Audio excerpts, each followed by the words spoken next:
नमस्कार दोस्तों, आपका अपने YouTube चैनल स्टडी विद प्यार पंकज में मैं स्वागत करता हूं। और आज मैं आपके लिए पॉलिटी की क्लासेस लेकर आया हूं।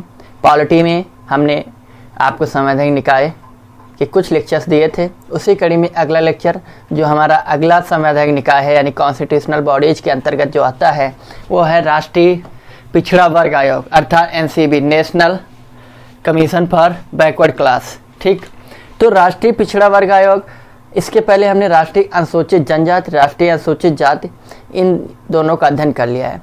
तो जैसा कि आपको मैंने बताया था कि राष्ट्रीय अनुसूचित जनजाति, राष्ट्रीय अनुसूचित जाति और पिछड़ा वर्ग आयोग, ये तीनों एक ही पहलू के अंतर्गत पढ़ने हैं मुझे। ठीक है, जहाँ पर राष्ट्रीय अनुसूचित जाति आर्टिकल 338 में है, वहीं पर राष्ट्रीय अनुसूचित जनजाति आर्टिकल 33A में है, वहीं पर आपका राष्ट्रीय पिछड़ा वर्ग आयोग आर्टिकल 338B में है। ठीक, आर्टिकल 338 में राष्ट्रीय अनुसूचित जाति आयोग, आर्टिकल 338B या 2 या का के तहत आपका राष्ट्रीय अनुसूचित जनजाति आयोग, वहीं पर आर्टिकल 338B या आर्टिकल 338 के तहत हम पढ़ेंगे राष्ट्रीय पिछड़ा वर्ग आयोग। ठीक है, तो चलिए इसके बारे में पहले पढ़ते हैं। जैसा कि लिखा है 1992 में एक्चुअली में राष्ट्रीय पिछड़ा वर्ग, मैंने आपको बताया था कि राष्ट्रीय अनुसूचित जाति आयोग, राष्ट्रीय अनुसूचित जनजाति आयोग को दोनों आयोगों को पृथक कर दिया गया था और 2004 के तहत दोनों अलग अलग आयोग क्लियर हो गए थे, विभक्त कर दिए गए थे। जिसके तहत उसके बाद लेकिन क्यों अलग किए गए थे? क्योंकि मैंने आपको बताया था कि दोनों ही चीज़ें अलग अलग, जाति अनुसूचित जाति आयोग, अनुसूचित जनजाति आयोग, दोनों के रहन सहन, दोनों की भौगोलिक स्थिति, दोनों के रहन सहन में उनकी संस्कृति, उनकी सभ्यता, दोनों के काफ़ी डिफरेंस हैं। इसलिए किसी एक आयोग के अंतर्गत किसी दूसरी चीज़ों का आप बहुत ज़्यादा सुधार नहीं कर सकते हैं। इसीलिए अनुसूचित जाति आयोग से अनुसूचित जनजाति आयोग को पृथक करना पड़ा था। ठीक है, जिसके लिए आर्टिकल 338A का निर्धारण किया गया। उसी कड़ी में फिर ये हुआ कि राष्ट्रीय पिछड़ा वर्ग आयोग जो है, इसको ये भी एक पिछड़ा हुआ वर्ग है, इसके लिए भी एक नया आयोग गठित किया जाए। तो इसीलिए 1992 में इंदिरा साहनी बनाम भारतीय संघ वाद के तहत ये बात रखी गई और ये हुआ कि ठीक है, और 1992 में इसकी स्थापना, राष्ट्रीय पिछड़ा वर्ग आयोग की स्थापना की गई। इतनी बात समझ में आई। स्थापना राष्ट्रीय पिछड़ा वर्ग आयोग की 1992 में हुई, लेकिन इस पे जो चर्चा हुई वो आपकी 92 से हुई, लेकिन इसकी स्थापना 93 से हुई। मैं उल्टा बोल गया था, 93 में स्थापना हुई और इसका केस जो है 92 में इंदिरा साहनी बनाम भारत संघ के तहत आया। इतना सब कुछ हुआ। अभी वर्ग आयोग तो गठित हो गए, लेकिन इसके लिए स्पेशली कोई आर्टिकल नहीं बनाया गया। यहीं अनुसूचित जाति, अनुसूचित जनजाति आयोग राष्ट्रीय जनजाति आयोग के अंतर्गत रख दिया गया।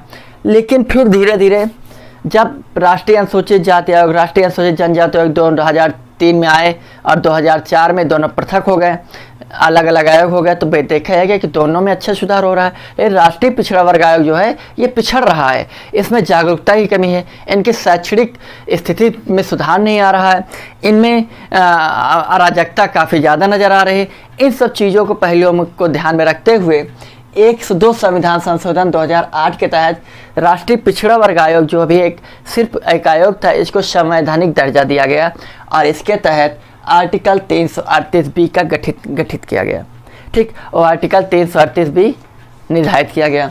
उसके बाद फिर संविधान आप इसी वर्ष अपने यहाँ 127वां संविधान संशोधन 2001 के तहत ये कहा गया कि एक्चुअली में आर्टिकल जो 338B है, ये कहा गया था कि इनके जो भी राष्ट्रीय पिछड़ा वर्ग आयोग है, इनकी जानकारी जो है इनकी ऊंची राज्य आयोग करेगा, राज्य करेंगे।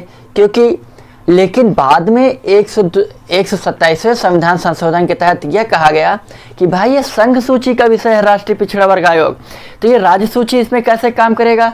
इनकी सामाजिक स्थिति, इनकी शैक्षणिक स्थिति, इनके आधार पर पिछड़े वर्ग को कैसे आप डिक्लेयर कर कैसे आप एनालिसिस कर सकते हैं, इसका विश्लेषण कैसे कर सकते हैं।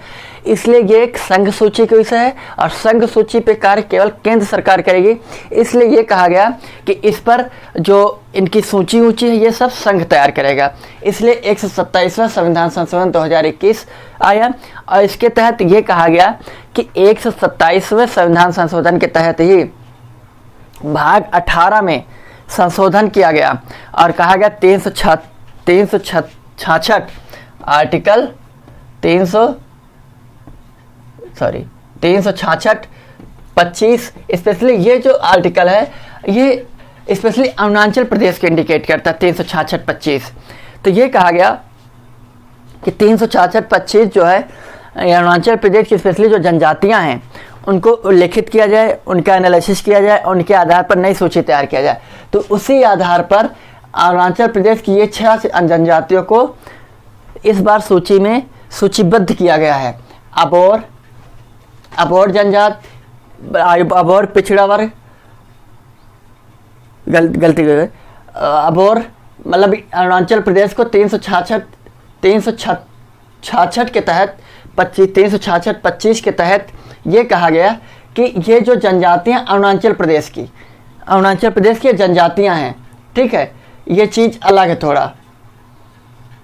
366-25 के तहत ये कहा गया कि अरुणाचल प्रदेश की जो कुछ जनजातियां हैं उनको सूचीबद्ध किया जाए, उनमें सुधार किया जाए, उनके शैक्षणिक और सामाजिक स्थिति में सुधार लाने के लिए उनको पहले सूचीबद्ध किया जाए। तो अरुणाचल प्रदेश की ये 6 प्रमुख जनजातियां हैं जिनको इस बार 2021 के संविधान संशोधन के तहत सूचीबद्ध किया गया है संविधान के तहत, ठीक है।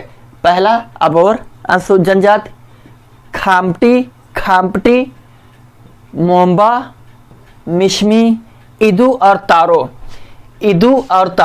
ये 6 याद कर लीजिए। अबोर, खाम्टी, मोम्बा,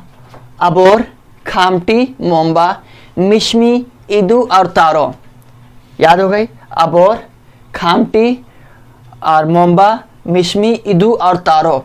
इस बार 2021 के तहत स्पेशली अनुसूचित जनजाति के आयोग के तहत इनको शामिल किया गया है।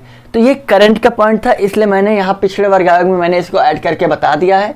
और स्पेशली 366 के तहत जो 366-25 है इसमें अरुणाचल प्रदेश की जनजातियों के बारे में बताया गया है स्पेशली। तो इसलिए ये क्वेश्चन इस बार आ सकता है करंट के पॉइंट ऑफ व्यू से। तो आपको ये जानकारी रखनी है कि 366-25 में स्पेशली अरुणाचल प्रदेश की जनजातियों का जिक्र किया गया है, ठीक है। और ये भाग 18 में आता है, भाग 18 के तहत। क्लियर, ये बात समझ में आई आपकी। चलिए अब दूसरी चीज़, किसी भी प्रदेश की किसी भी राज्य की आप जनजातियों का निर्धारण कैसे किया जाता है। तो निर्धारण करने के कुछ उनके पार्ट्स हैं, कुछ अंग हैं, जैसे आदिम उनके लक्षण होते हैं, प्लस उनके भौगोलिक अलगाव होता है, विशिष्ट उनकी अलग ही संस्कृति होती है, बाहरी समुदाय के साथ संपर्क करने में वो संकोच रखते हैं, प्लस आर्थिक रूप से भी पिछड़े होते हैं।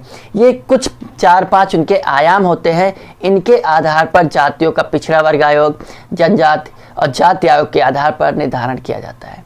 ये बात समझ में आई। अब हम राष्ट्रीय पिछड़े वर्ग आयोग के आधार के बारे में हम चर्चा कर लेते हैं।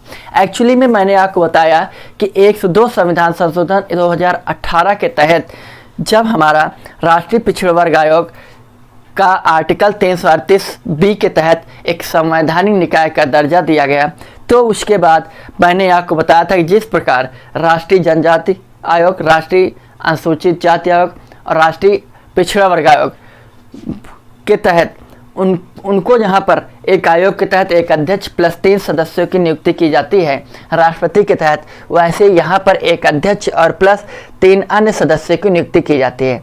अर्थात ये तीनों आयोग टोटल 4 सदस्यीय आयोग होते हैं। समझ में आ गया आपके? एक अध्यक्ष, एक उपाध्यक्ष और 3 अध्यक्ष, 3 अन्य सदस्य, अर्थात टोटल 5 सदस्य। 5 सदस्य कौन कौन से हैं? एक अध्यक्ष होंगे, एक उपाध्यक्ष होंगे और 3 अन्य सदस्य होंगे। ये 5 सदस्यीय टोटल आयोग होते हैं। यही 5 सदस्यीय टोटल आयोग सेम वही प्रोसेस है जो अनुसूचित जाति आयोग, अनुसूचित जनजाति आयोग में है, वही प्रोसेस सेम यहाँ पर भी है। जैसे वहाँ पर राष्ट्रपति के आधार पर उनकी नियुक्ति की जाती है, अध्यक्ष, उपाध्यक्ष और 3 सदस्य, वैसे ही यहाँ पर राष्ट्रपति के प्रसाद पर्यंत ही यहाँ पर इनका कार्यकाल होता है। कार्यकाल वहाँ पर भी 3 वर्ष था और यहाँ पर भी 3 वर्ष की ही बात की गई है। तो ये बात समझ में आई आपकी? चलिए आगे, इनके कुछ इन आयोग अलग क्यों किए जाते हैं? आयोग इसलिए आयोग किए जाते हैं क्योंकि सामाजिक और शैक्षणिक पहलू को ध्यान में रखते हुए कि ये वर्ग पिछड़ क्यों रहा है, इस पे काम करे। इसलिए हर एक आयोग को अलग किया गया है ताकि हर एक आयोग अपने अपने वर्ग में काम करे, सामाजिक, शैक्षणिक और राजनीतिक और आर्थिक स्थिति के परिदृश्य से उस वर्ग को उभारने का काम करे।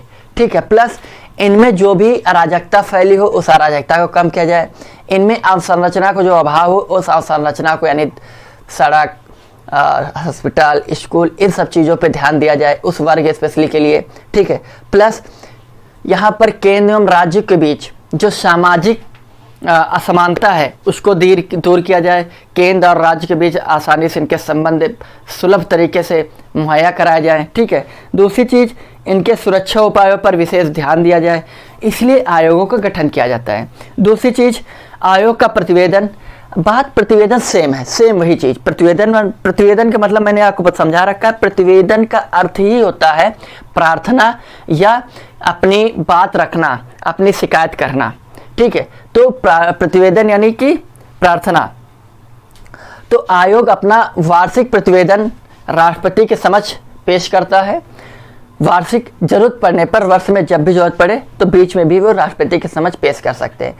राष्ट्रपति जी उस आवेदन को, उस प्रतिवेदन को संसद में पेश करते हैं और संसद में जितना भी मुहैया होता है लोकसभा राज्यसभा के तहत उस पर जवाबदेही दी जाती है। लेकिन जब अगर जिन मुद्दों पर जवाब नहीं दी जाती उन पर लिखित नोटिस साथ में दी जाती है कि किस कारणवश इन मुद्दों पर सुधार नहीं किया जा सकता है, इन पे विकास नहीं किया जा सकता है, इन पे कोई काम नहीं किया जा सकता है, या इनकी जवाबदेही क्यों नहीं दी गई है।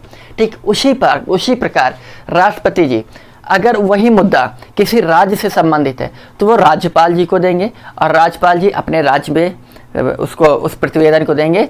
अगर उस राज्य में विधानसभा तो विधानसभा, अगर विधान परिषद है दोनों जगह जाएगा। तो ये राज्यों की भी अपनी जिम्मेदारी है कि जो जिन मुद्दों पे जवाबदेही दे सकते तो ठीक है, अन्यथा जिन पे नहीं देंगे उन पे लिखित तौर पर ये देंगे कि इस पर क्यों वो जवाब नहीं दे पा रहे हैं, इस पर क्यों कोई व्यवस्था की नहीं जा रही है। इसलिए प्रतिवेदन आता है कि एक प्रतिवेदन हर वर्ष आता है और ज़रूरत पड़ने पर आयोग बीच में भी राष्ट्रपति जी को दे सकते हैं। बात इनके अगर शक्तियों की जाए, आयोग के, पिछड़े वर्ग आयोग की, तो अगर शक्तियों की जाए तो इनकी शक्तियां जो है एक न्यायिक शक्तियां इनमें निहित होती हैं। न्यायिक शक्तियां कि जैसे देश के किसी भी कोने में किसी भी व्यक्ति को अगर ज़रूरत है तो उसको हाजिर कर सकते हैं, उसके प्रति सम्मान भेज सकते हैं, प्लस उसके शपथ पत्रों पर साक्ष्य प्राप्त करना और इनके दस्तावेजों खोजों की प्रस्तुतिकरण, प्लस न्यायालय एवं कार्यालय से किसी भी सार्वजनिक अभिलेख की मांग कर सकते हैं अपने वर्ग के निहित, अपने वर्ग के अंतर्गत। बस तो ये है पिछड़ा वर्ग आयोग। तो पिछड़ा वर्ग आयोग एक बार मैं फिर से समझा दूं, रिवीजन करा दूं। 1992 में इंदिरा साहनी बनाम भारत संघ के तहत ये मुद्दा उठा और 1993 में राष्ट्रीय पिछड़ा वर्ग आयोग की स्थापना की गई। ठीक, और फिर उसके बाद 102 संविधान संशोधन 2018 के तहत राष्ट्रीय पिछड़े वर्ग आयोग के एक संवैधानिक दर्जा दिया गया, जिसके तहत आर्टिकल 338B का उल्लेख किया गया। तो आर्टिकल 338B में राष्ट्रीय पिछड़े वर्ग आयोग को निहित किया गया। दूसरी चीज, इसी वर्ष 2021 पिछले वर्ष 2021 में 127वें संविधान संशोधन के तहत ये कहा गया कि राष्ट्रीय पिछड़ा वर्ग आयोग जो है, अभी तक राज्य जो है इनकी सूची तैयार करते थे, लेकिन अब जो है इनकी सूची राज्य नहीं केंद्र तैयार करेगा। रीजन ये है कि एक्चुअली में जो ये सूची है ये केंद्र का है, तो केंद्र जो ये संघ सूची के अंतर्गत आता है और संघ सूची में कार्य जो है राज्य नहीं करते हैं, केंद्र करते हैं। तो ये है 127वां किससे संबंधित है? 127वां संविधान संशोधन 2021 जो है वो राष्ट्रीय पिछड़ा वर्ग आयोग से संबंधित है। दूसरी चीज, इसी वर्ष 2021 में अनुसूचित जनजाति आयोग को लेकर संविधान में थोड़ा संशोधन किया गया है और स्पेशली 366(25) आर्टिकल 366(25) के तहत अरुणाचल प्रदेश को स्पेशली वहाँ की जनजातियों के बारे में उल्लेखित करता है और यहाँ की 6 जनजातियों को शामिल किया गया है। इन 6 जनजातियों में अबोर और मोम्बा, खामटी, मिश्मी, इदू और तारो, ये 6 जनजातियों की इस बार सूचीबद्ध किया गया है राष्ट्रीय अनुसूचित जनजाति आयोग के तहत। तो इसको आप राष्ट्रीय अनुसूचित जनजाति आयोग के तहत लिख लेना आप, ठीक है। 2021 के संविधान संशोधन के तहत इसको रखा गया है। तो ये रहा राष्ट्रीय पिछड़ा वर्ग आयोग, ठीक है। तो उम्मीद करते हैं आप सभी की समझ में आ रहा है और कमेंट के माध्यम से बताइएगा, ठीक है। और आपको कंटिन्यू लेक्चर मिलते रहेंगे, हर एक सब्जेक्ट का एक आधा लेक्चर पर डे मिलता रहेगा। तो आप सभी का बहुत बहुत धन्यवाद। Thank you. जय हिंद, जय भारत।